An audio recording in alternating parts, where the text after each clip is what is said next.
no pretérito, podem estar sofrendo no mundo, mas sofrendo por amor. Nos labores construtivos, na renúncia à vida em gloriosos mundos, continuam na terra ajudando aos que permanecem nas retaguardas experienciais. Essas almas se acrescem de sublimados valores. Contabilizam, na escrita dos céus, ilimitados créditos. Para os que menosprezarem os bens da inteligência e da cultura, abre-lhes o Espiritismo, com a perspectiva da reencarnação, panoramas de renovamento. O nascer de novo, do maravilhoso diálogo de Jesus com Nicodemos, o nascer da água e do Espírito, e não o nascer simbolizando, apenas, a renovação espiritual sem o resgate dos crimes cometidos, constitui mensagem de esperança para as almas que choram nos vales sombrios, embora transitórios, dos planos inferiores. A reencarnação, a chamada bênção do recomeço, acena a todos os falidos do caminho, a todos que fracassarem em sucessivos tentames.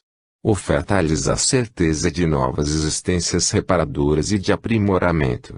Oferece-lhes, como se fosse um carinhoso recado de Deus aos seus filhos mais infelizes, oportunidade para que voltem ao mundo. Sim, a reencarnação é um amoroso recado de Deus à humanidade.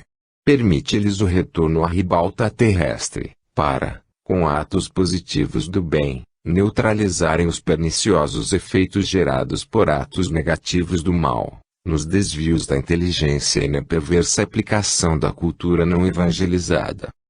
Quando se fala ou escreve sobre reencarnação, é imperioso se pense em cultura, porque, sem a repetição de experiências, dezenas, centenas de vezes, os primeiros homens seriam, ainda, uns brutos, uns selvagens. Como aprenderam? Com quem aprenderam? Com o Espiritismo, que prega e difunde o intercâmbio espiritual entre os mundos moradas do Pai. Não é difícil compreendermos como e com quem aprenderam os primeiros homens, os terrícolas. 20. Perdão. Perdoai as nossas dívidas, assim como perdoamos aos nossos devedores. A transcendentalidade do perdão pode ser aquilatada por um fato aparentemente simples, a sua inclusão, por Jesus, num dos mais importantes documentos do Evangelho, tal seja o Pai Nosso. Bastaria isso, supomos, para que não pusessem dúvidas quanto ao seu valor, sobretudo, quanto à necessidade da sua prática, do seu cultivo sincero. Inúmeras vezes fez o Mestre referência ao perdão, destacando-o por valioso e indispensável imperativo à evolução humana. Interpelado por Pedro se devia perdoar 7 vezes, respondeu-lhe que devia perdoar 70 vezes 7, o que equivale a dizer, perdoar indefinidamente, tantas vezes quantas forem necessárias.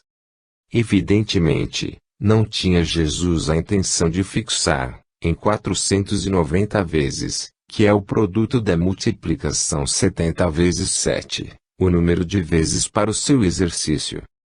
Seria absurdo crer na imperdoabilidade da ofensa número 491. O que o Mestre quis dizer foi isso, perdoar todas as vezes que formos ofendidos.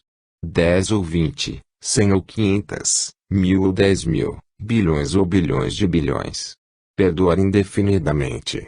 Qualquer pessoa, de mediana compreensão, entenderá isso.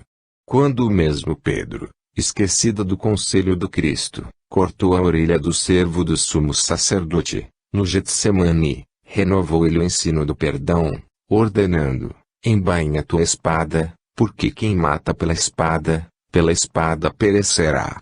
Nessa ocasião, como se vê, não se limitou a ensinar o perdão, explicou-lhe, também, as consequências, segundo a lei de causa e efeito, segundo a reencarnação.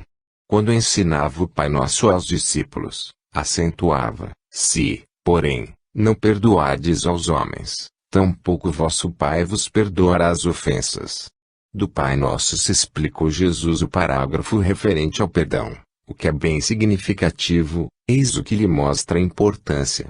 De outras, em sua caminhada de luz, em seu ministério de bondade, sem referência vocabular, exercitou de modo amplo, completo, integral, culminando com o Pai, perdoai-lhes, pois não sabem o que fazem, na intercessão por seus algozes, na cruz.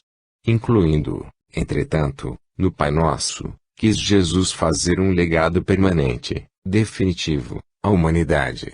Sendo a oração um modelo, que encerra louvor, rogativa e reconhecimento, todas as correntes do cristianismo haveriam de adotá-la. O que significa dizer, diariamente, aqui Elures, seria ela recitada por quase toda a humanidade terrestre. O conceito de perdão, segundo o Espiritismo, é idêntico ao do Evangelho, que lhe é fundamento, concessão, indefinida, de oportunidades para que o ofensor se arrependa, o pecador se recomponha, o criminoso se libere do mal e se erga, redimido, para a ascensão luminosa. Quem perdoa, segundo a concepção espírita cristã, esquece a ofensa. Não conserva ressentimentos. Ajuda o ofensor, muita vez sem que este o saiba. Não convém ao aprendiz sincero, sob pena de ultraje à própria consciência, adotar um perdão formal, aparente, socialmente hipócrita. Perdão formal é o que não tem feição evangélica. Guarda rancor. Alegra-se com os insucessos do adversário. Nega-lhe amparo moral e material. Relativamente às vantagens que decorrem do perdão evangélico, e não do formal, podemos destacar a sua influência, salutar e benéfica, em toda a trajetória evolucional do ser humano. No curso de toda a eternidade. No plano físico e no extrafísico. Na vida presente, na espiritual, nas futuras. Com relação à vida presente, quem perdoa obtém a graça da consciência tranquila. Torna-se inacessível ao mal. Dá impulso evolutivo à própria alma. Avança, afinal, na senda do aperfeiçoamento. No tocante à vida do espaço, depois da morte física, o perdão assegura a descontinuidade do mal. Evita, assim, obsessões terríveis nas regiões inferiores. Simbioses psíquicas, dramas pavorosos no espaço inferior, onde almas torturadas se digladiam durante anos ou séculos. Quanto às vidas futuras, o ato sincero do perdão, hoje, tem a faculdade de possibilitar, amanhã, reencarnações felizes, liberadas de compromissos escuros. Amar o ofensor, reconhecemos, nem sempre é fácil, mas, perdoar-lhe a ofensa, compreendendo-lhe a ignorância e a desventura, e não a maldade, é menos difícil. A referência ao perdão no Pai Nosso, oração de todos os dias, oração de cabeceira, como que revela o objetivo, generoso e compassivo, de Nosso Senhor, no sentido de, cotidianamente, forçar-nos a proferir a sublime palavra, perdão. E, como os nossos instrutores espirituais nos avisam que a disciplina antecede a espontaneidade, o contato verbal com o perdão, perdoai as nossas dívidas, assim como perdoamos aos nossos devedores, dar-nos-á, por certo, recursos para que o pratiquemos com benevolência e amor. 21. Reencarnação e progresso. Nenhuma das ovelhas que o Pai me confiou se perderá. O problema das aptidões intelectuais é bem significativo, no estudo da reencarnação, e sugere apreciações interessantes quando observado à luz das diversas doutrinas religiosas ou filosóficas. As religiões que ensinam ter a criatura humana apenas uma existência, ou seja, as que preconizam a criação da alma no momento da formação do corpo, teriam, sem dúvida, bastante dificuldade em explicar, entre outras, a palpitante questão do conhecimento e da sabedoria, da erudição e do talento. Dificilmente se pode compreender como uma pessoa, numa existência de apenas algumas dezenas de anos, pudesse revelar privilegiada inteligência e sabedoria, como frequentemente ocorre, sabendo-se que, sendo tão vastos os conhecimentos humanos, impossível seria um homem acumular tanto em tão curto prazo. Uma encarnação é como um dia de trabalho, afirma, acertadamente, um amigo espiritual.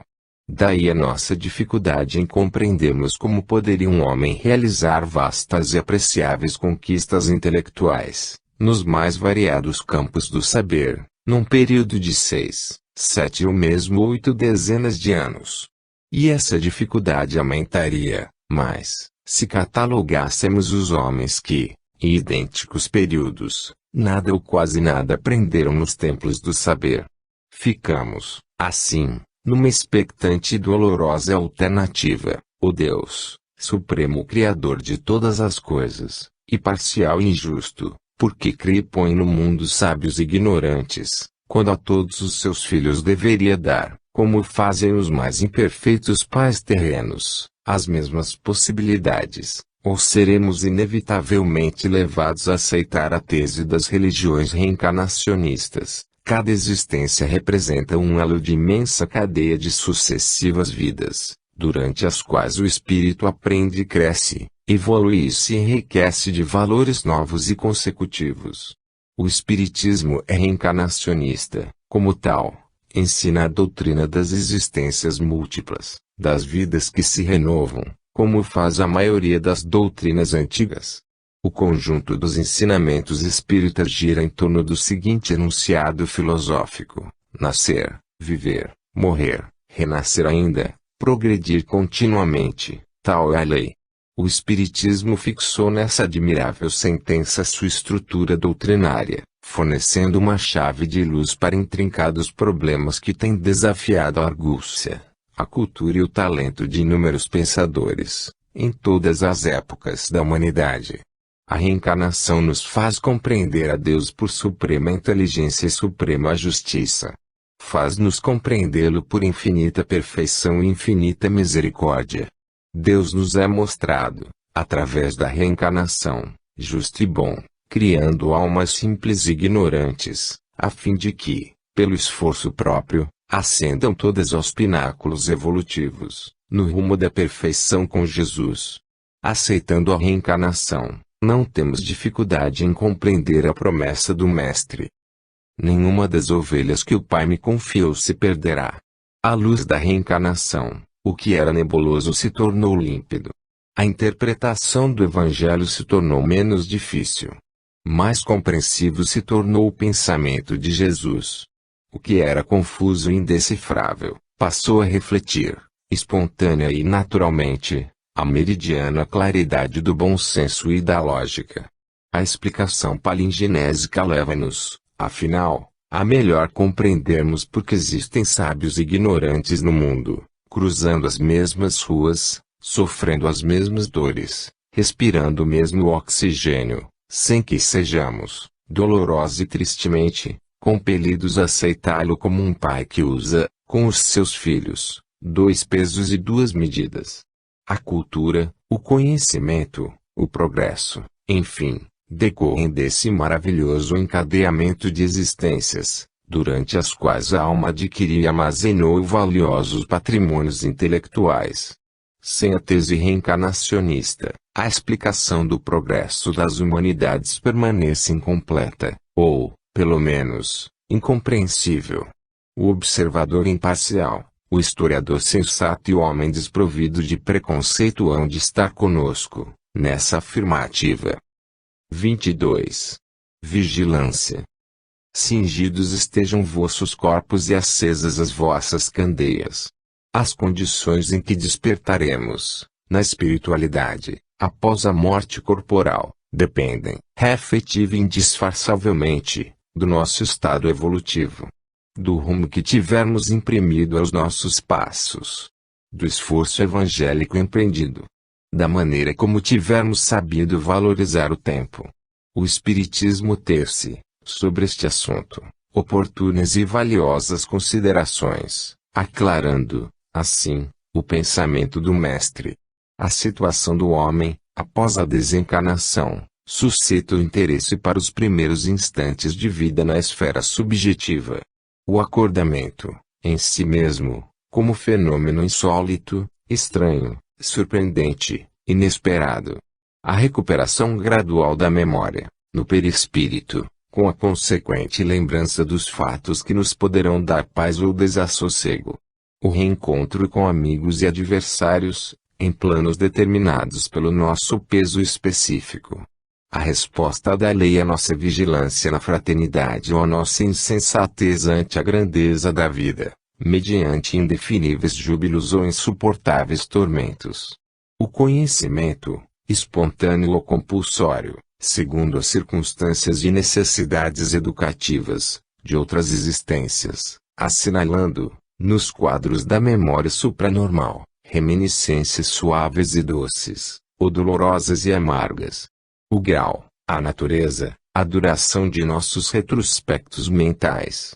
Tudo isso, expressando a realidade imanente, condicionar-se aos próprios valores morais e espirituais de quem parte no rumo da eternidade. Resultará do plantio que tivermos feito, pois colheremos o que semearmos. Representará a indefectível reação da lei às nossas atitudes, palavras e pensamentos na vida terrena, onde, há cerca de 2 milênios, vimos caminhando sob a luz do Evangelho da Redenção.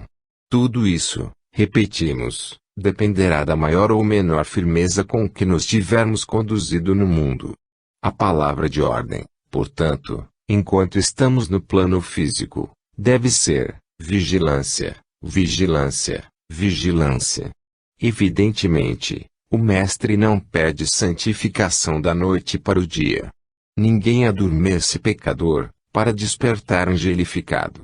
Mas é possível ao homem deitar-se vazio de ideias nobilitantes, escravo da preguiça e da incerteza, descrente e amorfo, e levantar-se, na manhã seguinte, renovado e feliz, desejoso de trocar o encardido vestuário da indolência e da irresponsabilidade, pela túnica singela, mas bem cuidada, do servidor operoso. A santificação, de fato, exige muito, mas a boa vontade custa menos. Há um ditado, bem conhecido, que assegura: a noite é boa conselheira. Contudo, aqueles que o divulgam ignoram, em sua maioria, a substância, a essência do enunciado popular. O Espiritismo faz luz sobre o assunto. Explica que, ao adormecermos, o nosso espírito, parcialmente liberto, reúne-se, em certas ocasiões, a entidades amigas e generosas que lhe transmitem sábios conselhos, preciosas advertências, sugestões benevolentes que nos fazem despertar mais felizes, mais esperançosos, mais lúcidos, mais inspirados na solução dos problemas da vida. No jogo das aparências, em que se comprazem os homens, de fato é a noite boa conselheira. Na realidade, porém, excelentes companheiros, carinhosos instrutores espirituais, é que nos esperam, durante o repouso físico, para traçarem valiosas diretrizes que possibilitem o equacionamento de complexas questões de nossa experiência evolutiva. Hoje, pois, exerçamos a vigilância. Preservemos a saúde do corpo e a harmonia do espírito. Santifiquemos os olhos diante do mal. Eduquemos o ouvido. Controlemos a língua. Imprimamos direção evangélica aos nossos passos. Evitemos animosidades, monstros que se prolongam além da vida física. Absorvamos, enfim, o perfume que se evula das eternas lições que o Divino Amigo nos legou, cingindo nossos corpos e acendendo as nossas candeias. Enquanto no mundo, é possível refletir com segurança e agir com relativo equilíbrio. No entanto, após o desenlace corporal, quando se patenteiam e se evidenciam os nódulos espirituais e os desajustes psíquicos, o problema da segurança e do equilíbrio se torna menos fácil. Sem o refúgio do vaso físico, a preservá-la do assédio das sombras, a alma que se não movimentou no bem se recomporá com mais dificuldade. Imprevisível é a hora da grande transição. Compete-nos, de start, permanecermos na vigilância, na identificação com o reino de Deus e sua justiça, a fim de que partida e chegada não sejam ocorrências dolorosas. Especialmente a chegada. Viva no bem, aprendendo e servindo, amando e perdoando, para que o adormecer seja suave, e o despertar sublime. Cinjamo-nos, pois, com a túnica da benevolência e do perdão incondicional, para que a candeia da fé e do conhecimento superior ilumine nossos passos, além da morte, assegurando-nos, assim, a alegria que se não extingue, e a felicidade que se não acaba. 23. Jesus e Deus, primeiro. Meu Pai e eu somos um. Aqueles que afirmam, ou, pelo menos, creem que Jesus e Deus são a mesma entidade, louvam-se, sem dúvida, nas seguintes palavras do Mestre: meu Pai e eu somos um. Baseando-nos, contudo, nessas palavras para cultivarmos a crença de que Jesus é o próprio Deus, seremos, forçosa e inevitavelmente, compelidos a também igualar o Mestre aos discípulos, o Cristo aos apóstolos, pois no Evangelho de João, capítulo 14, versículo 20, está escrito: estou em meu Pai e vós em mim e eu em vós. Não há outra alternativa. Não há diferença entre as duas frases, meu Pai está em mim e eu nele, com que se refere Jesus a Deus, e a outra, vós, estais, em mim e eu em vós, com que mesmo Jesus se reporta aos discípulos. De fato, Jesus sempre esteve com Deus. E Deus, por sua vez, sempre esteve com Jesus. A vontade de um sempre foi a do outro. São um pelo pensamento, uma vez que tudo quanto Cristo realizava e realiza ainda é sob a inspiração direta de Deus. A alma puríssima de Jesus é o cristalino espelho onde a vontade do Senhor dos mundos se reflete soberana e misericordiosa. Deus é o Pai, Jesus é o Filho. Deus é o soberano universal, causa primária de todas as coisas, inteligência suprema do universo, como o define o Espiritismo. Jesus é o seu embaixador na Terra. Deus criou o universo, que é a soma, a reunião, o conjunto de todos os mundos, galáxias, constelações, sistemas planetários.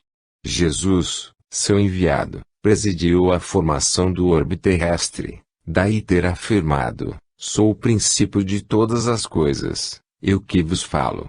E nós acrescentamos, em nome das luzes da doutrina espírita, de todas as coisas terrestres. Diz Emmanuel que o Cristo organizou o cenário da vida, criando, sob as vistas de Deus, o indispensável à existência dos seres do porvir.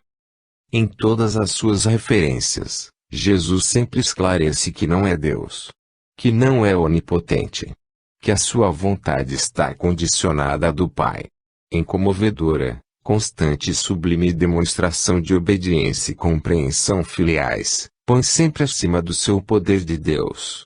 Embaixador celeste, nada fez em discordância com a vontade do Pai, que o enviou, em missão apostolar, ao globo terrestre. A sabedoria e o amor do Pai, que o fez descer das infinitas regiões de luz para as sombras do mundo, estiveram sempre com o Filho. Nos pensamentos, nas palavras, nas atitudes. Eram e são, por conseguinte, um pelo pensamento, um pelo coração, um pela inteligência. Tanto quanto os discípulos, tocados pelo ideal evangélico, de que era Jesus a personificação na terra, eram também um com o Mestre. Os discípulos estavam com Jesus, quanto Jesus estava com os discípulos. Nada mais claro, nem mais lógico, nem mais simples. Quando um embaixador, um ministro, um cônsul, afinal, segue invariavelmente a orientação do governo que representa, embora representante e governo sejam pessoas distintas, são um pelo pensamento, porque um executa fielmente a vontade do outro. Não houve até hoje, na Terra, quem representasse com tamanha fidelidade o pensamento do seu representado, como Jesus o fez com relação a Deus. Basta meditar sobre isto. Deus é amor, Jesus é amor.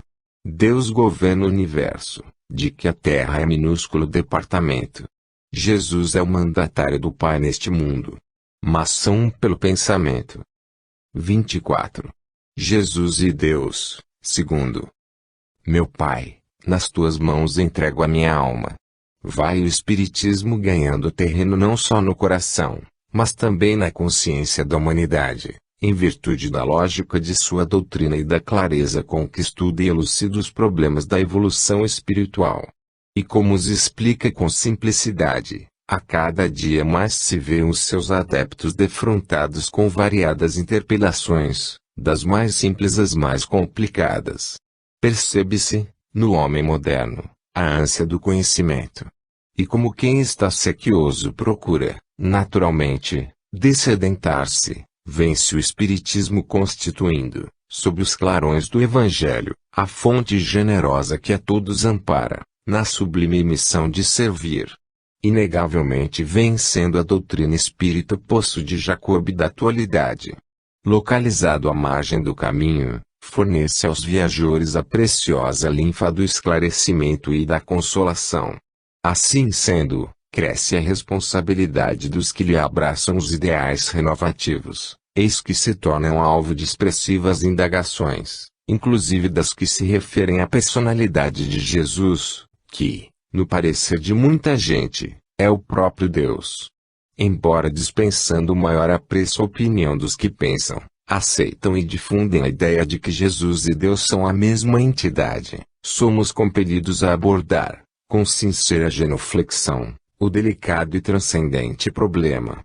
Coloquemos, todavia, à guisa de moldura, as próprias palavras do Mestre. Folheemos, pois, muito respeitosamente, o Evangelho do Senhor, repositório de suas lições, santuário de suas palavras. Deixemos que os próprios ensinos do Cristo de Deus façam luz sobre o assunto, equacionem o problema que tanto tem aguçado a curiosidade dos homens. As passagens que alinharemos a seguir foram extraídas do Novo Testamento. Todas elas se reportam, com absoluta clareza, ao assunto em estudo, deixando, pelo menos a nós, espíritas, a convicção de que Jesus é um, e Deus é outro. Um é o Pai, outro é o Filho. Deus, o Criador do Universo. Jesus, o governador espiritual da Terra. O primeiro, outorgante. O segundo, outorgado. Reflitamos, pois. A palavra que ouvistes não é minha, mas do Pai que me enviou. João, capítulo 14, versículo 24. Porque me chamais bom? Não há bom senão um só, que é Deus. Mateus, capítulo 19, versículo 17. Marcos, capítulo 10, versículo 18. Lucas, capítulo 18, versículo 19. Eu desci do céu, não para fazer a minha vontade, mas a vontade daquele que me enviou. João, capítulo 6, versículo 38. Assim procedo para que o mundo saiba que eu amo o Pai e faço como o Pai me ordenou. João, capítulo 14, versículo 31. Quem quer que me recebe, recebe aquele que me enviou. Lucas, capítulo 9, versículo 48.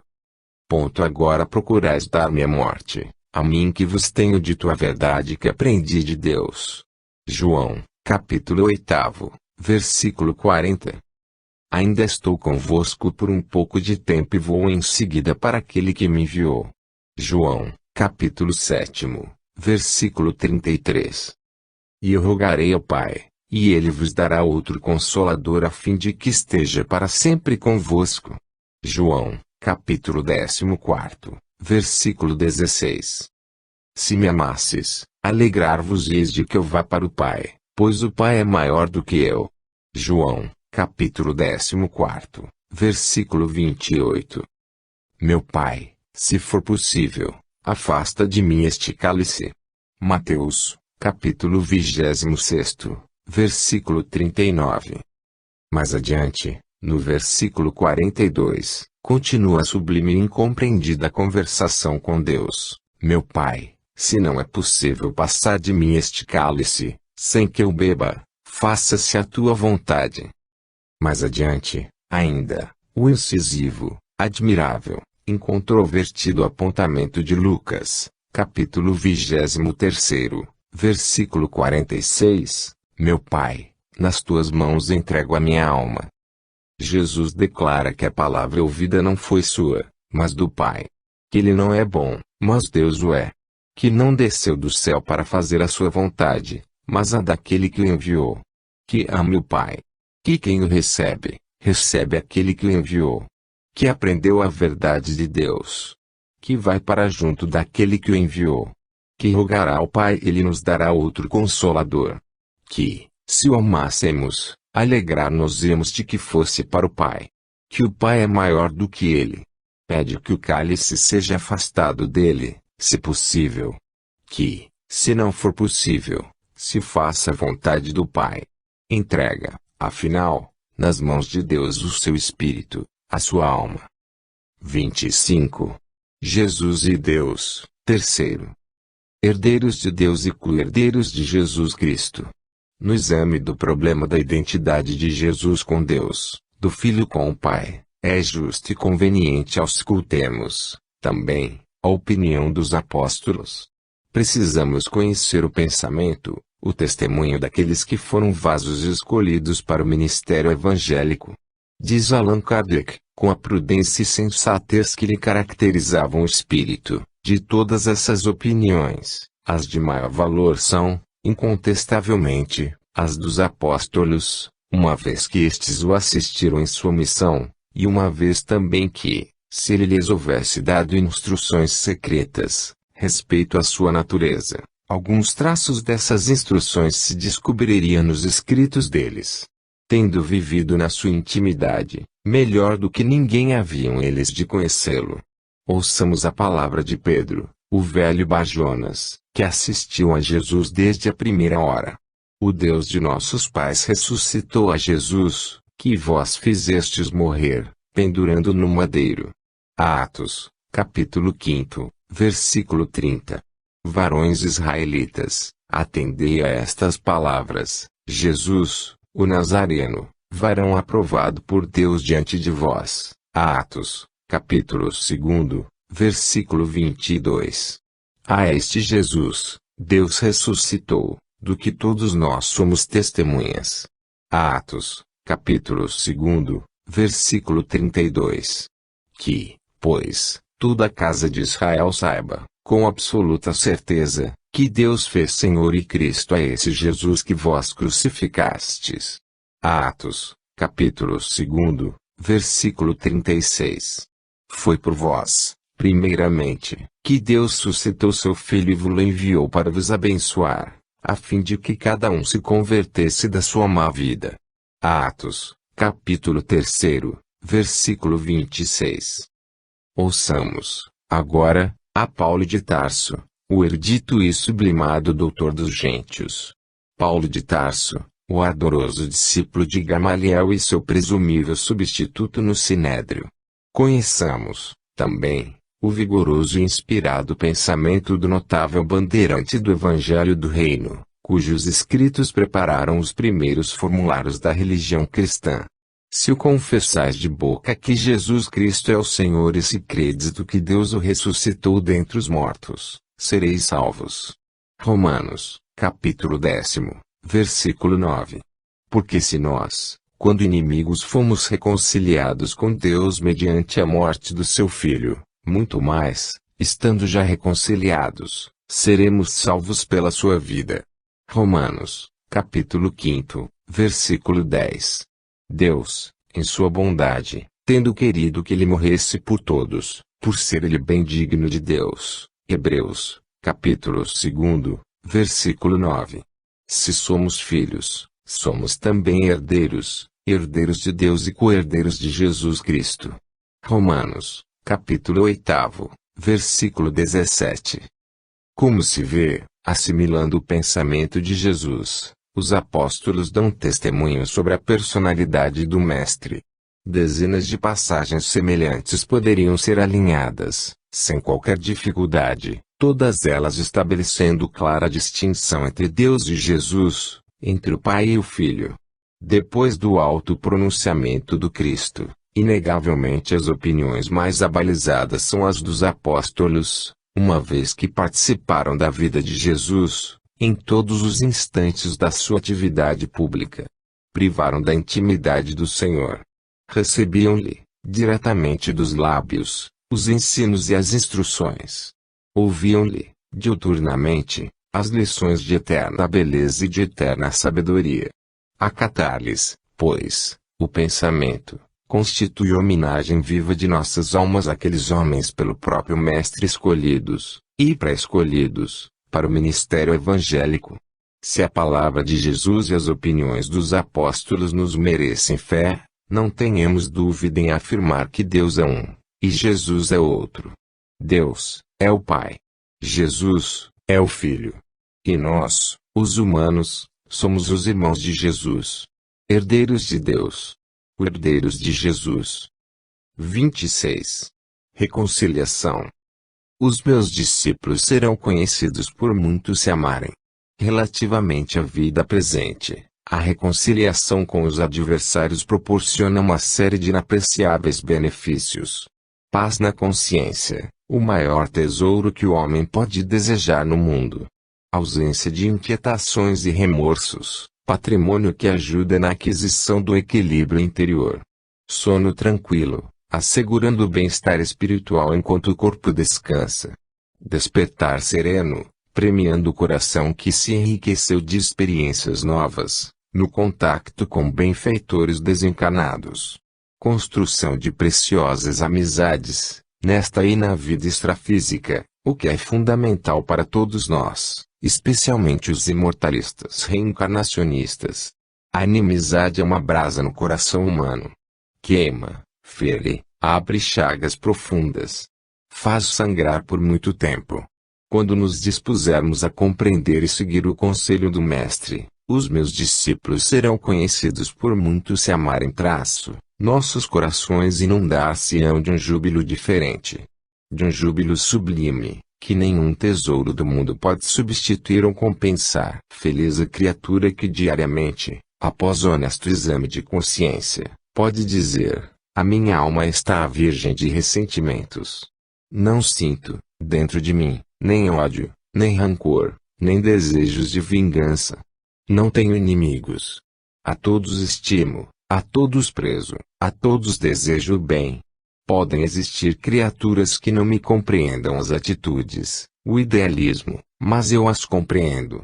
Como se vê, a reencarnação, fazendo luz sobre a palavra evangélica, é, realmente, benéfica e construtiva.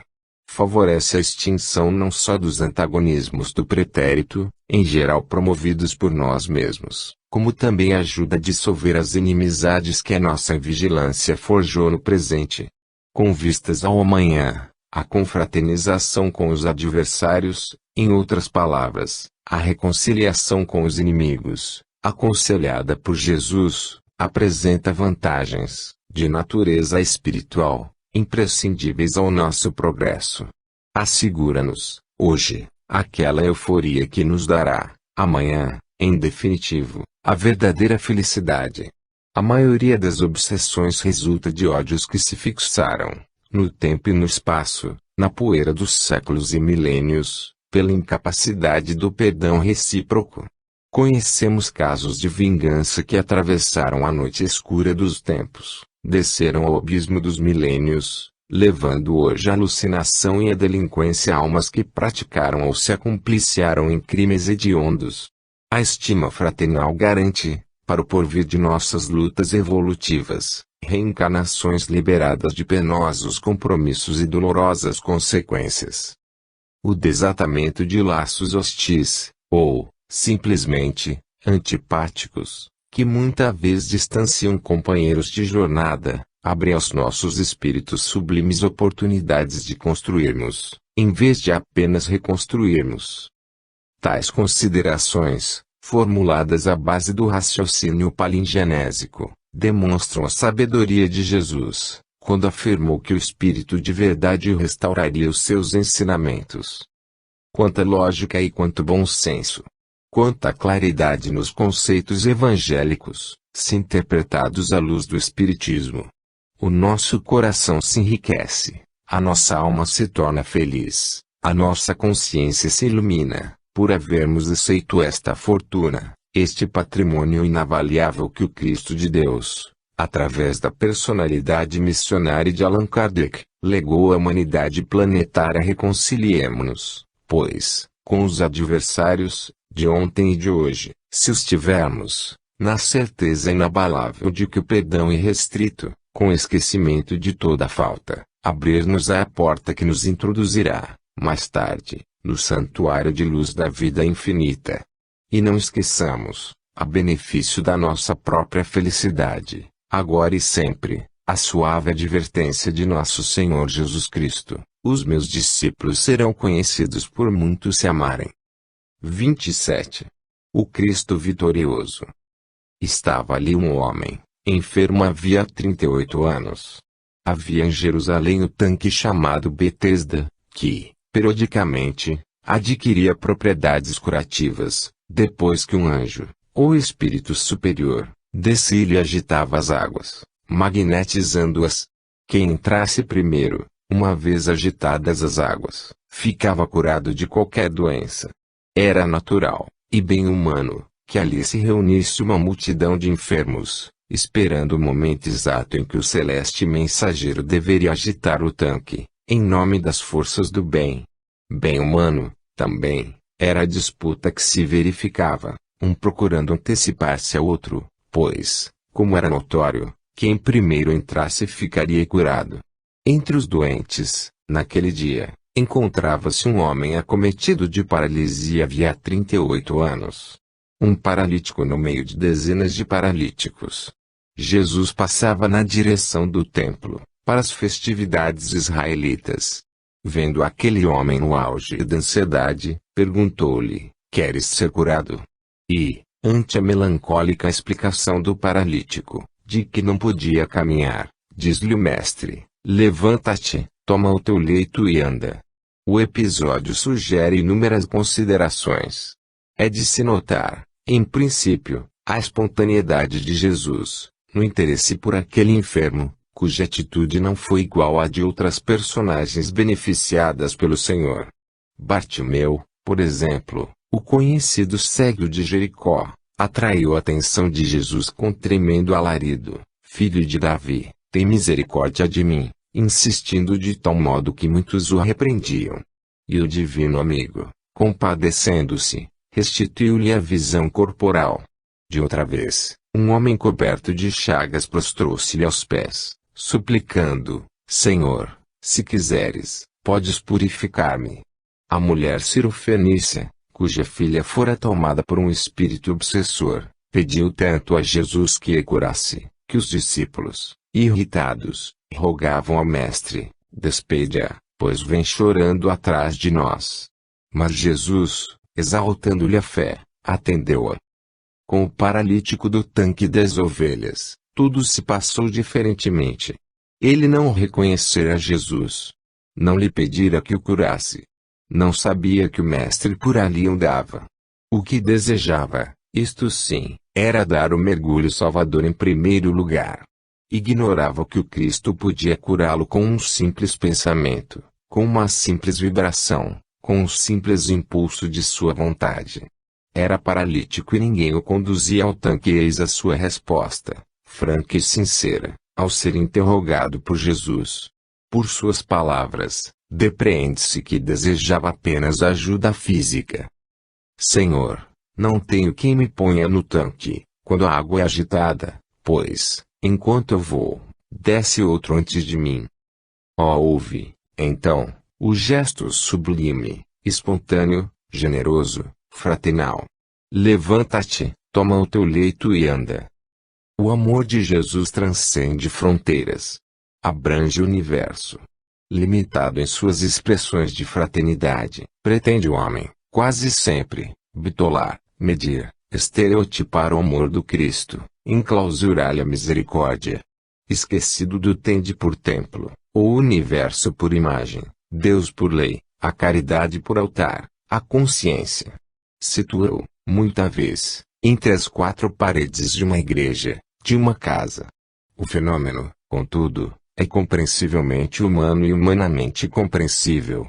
A irradiação do amor de Jesus envolve todos os seres que evolucionam nos círculos planetários e interplanetários. A não compreensão da excelsitude, da grandeza do Cristo, reflete um grau evolutivo. Traduz uma visão. Onde pulse um coração sincero, aí está Jesus, estendendo braços amigos, mãos generosas, como fez com o doente do tanque. Mesmo que esse coração ainda gravite em outros rumos evolutivos, polarizado por outras atrações, far-se-á Jesus presente, embora nem sempre possa ser percebido. O que importa ao Cristo é curar, salvar, educar. Restituir ao homem do mundo o que o homem do mundo perdeu, o interesse de Deus. O paralítico de 38 anos simboliza o homem de boa vontade. O homem que levou até o fim a sua cruz. O homem anônimo, cuja alma valorosa se esconde, muitas vezes, num corpo imobilizado. Retrata a multidão de aflitos que o mundo não conhece, mas que o percussente olhar de Jesus alcança, cheio de amor. O interesse do Mestre, restituindo a dinâmica da vida, representa confortadora retribuição a quantos perlustram, com dignidade, os caminhos da terra, arrastando dificuldades. A cura do paralítico demonstra que a administração do mundo está, acima de tudo, com o supremo poder. Revela que, dando a cada um segundo as suas obras, milhares de almas retomam a carruagem física, em processos de reajuste e aperfeiçoamento. É que o Cristo permanece, vitorioso, no leme da embarcação terrestre, desde os primórdios da vida planetária, apacentando, com inexcedível ternura, as ovelhas que o Pai lhe confiou. 28. Ante o futuro. Nos últimos dias sobrevirão tempos difíceis. O mundo contemporâneo vive uma fase das mais periclitantes, confirmando, assim, a palavra inspirada do enérgico apóstolo da gentilidade, na sua carta a Timóteo. O clima apreensivo em que se debate a humanidade confirma, de forma clara e insuspeita, o asserto paulino. Nuvens sombrias, prenunciadoras de violentos temporais, desfilam no espaço infinito. Nos profundos oceanos da vida, agitadas procelas indicam a subversão dos valores morais, em que se assentam a virtude e o bem, avassalados, a cada instante, no impetuoso turbilhão das torrentes do mal. As paixões humanas, os entrechoques de ideias e impetuosa avalanche do egoísmo tendem a mudar o facer planetário. Todas essas forças espalham, nesta fase de transições, as sementes da desconfiança e do rancor, da ambição e das vinditas seculares. Por toda a parte, evolam-se clamores para o alto. De um lado, a prece sincera daqueles que, neste momento decisivo da história humana, recordam, envolvidos em sublimes eflúvios de esperança e amor, a mensagem de paz trazida à terra e legada aos homens pelo admirável pastor Galileu, Jesus, o Cristo de Deus. Do outro, a angústia dos que desconhecem a lei de causa e efeito, que rege, justa e sabiamente, os destinos das humanidades, a estrutura moral, social e cultural das civilizações. O homem contemporâneo, inacessível, em sua esmagadora maioria, às eternas verdades, pousa placidamente o olhar entristecido sobre os longos caminhos da vida, e vê somente o que lhe permite o seu limitado poder visual, o sombrio espetáculo de sombrias paisagens. Interroga, então, o espaço imensurável. Mas o pisca-pisca das estrelas não dá resposta às suas conjecturas e indagações atribuladas. O lençol penitente da Via Láctea, pontilhado de milhões e milhões de astros, representa, todavia, uma fagulha de suave e doce esperança, como se for o olhar divino envolvendo a terra inteira. Nas noites de plenilúnio, quando a alma dos seres e das coisas vibra ante o sublime convite à meditação e à prece fervorosa, o coração da humanidade repleta-se de esperança. No cenário deslumbrante da natureza adormecida e embalada pelos reflexos do luar, sente o homem, no mais profundo do seu espírito, a realidade grandiosa, incomparável, da presença divina. O universo em silêncio é todo um poema de exaltação ao Criador. Na exuberância magnífica do seu poder e justiça, sabedoria e amor, o sublime arquiteto faz sentir, através da sua portentosa obra, o inesgotável carinho pelos que lutam e sofrem, trabalham e se aperfeiçoam na forja dos avatares purificadores. A mente humana, porém, esquiva como a própria lua, vacila e estremece em face das manchas que, de espaço a espaço, envolvem a superfície terrestre, em alternativas de luz e sombra. O homem moderno pensa e medita. E, meditando e pensando, emaranha-se no abismo das cogitações filosóficas e religiosas. E nesse labirinto especulativo, onde a ausência do Cristo gerou dogmas e preconceitos, começa, inelutavelmente, a descrer de tudo, a desconfiar de todos. Nos resplandecentes solos da espiritualidade, o mestre, todavia, ante o futuro, ora e trabalha. A sua meta é a felicidade humana.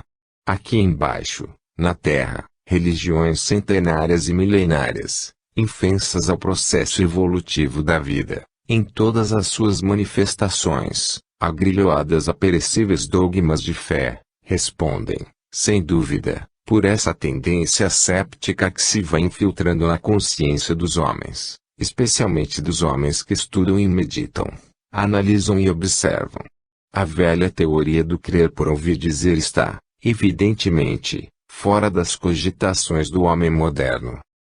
29. Mocidade e evolução. Quanto aos moços, de igual modo, exorta-os para que, em todas as coisas, sejam criteriosos. Delineamos, anteriormente, o clima de incertezas em que vivemos, reafirmando, assim, a Terra, a sua humilde condição de orbe expiatório e regenerativo. De mundo atrasado, onde almas falidas resgatam velhas promissórias, acrescidas, via de regra, de pesados juros.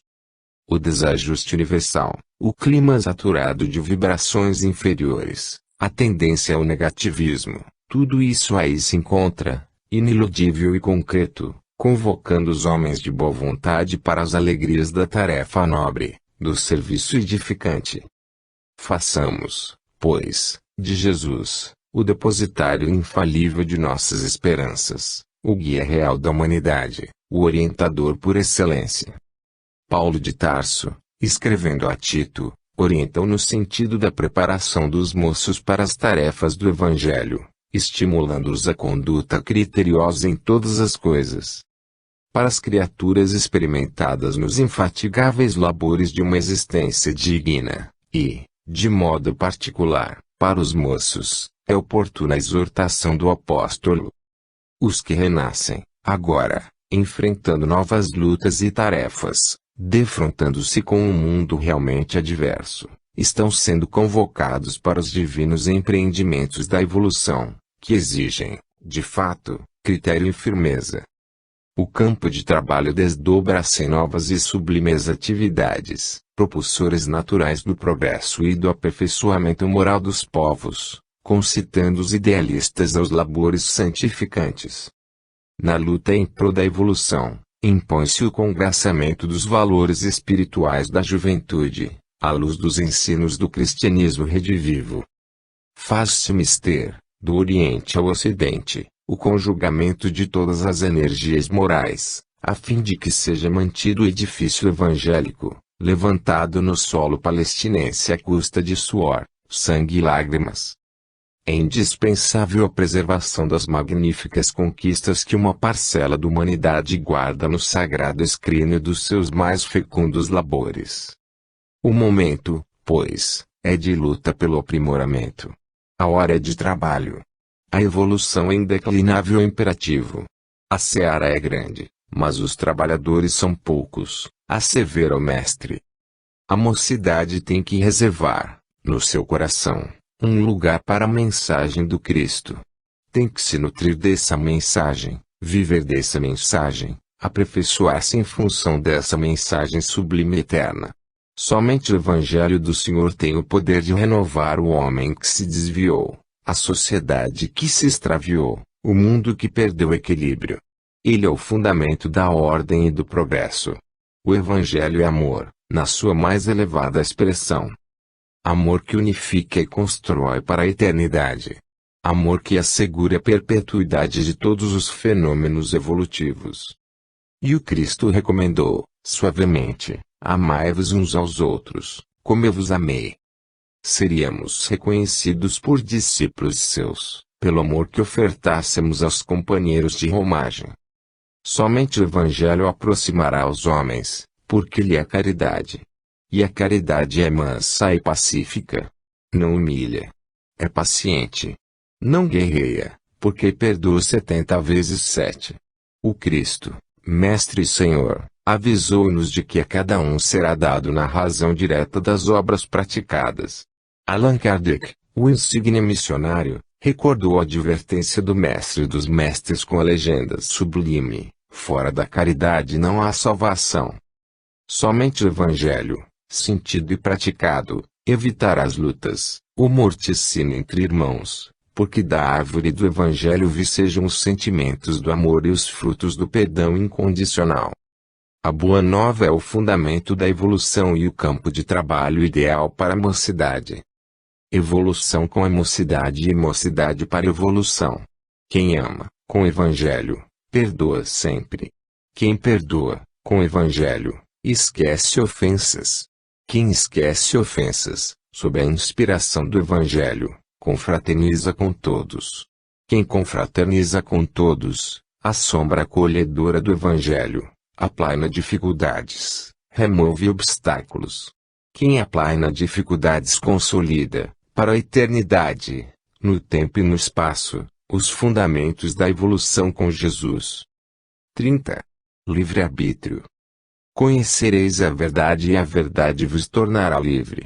O livre-arbítrio é a faculdade que permite ao homem edificar, conscientemente, o seu próprio destino, possibilitando-lhe a escolha, na sua trajetória ascensional, do caminho que desejar.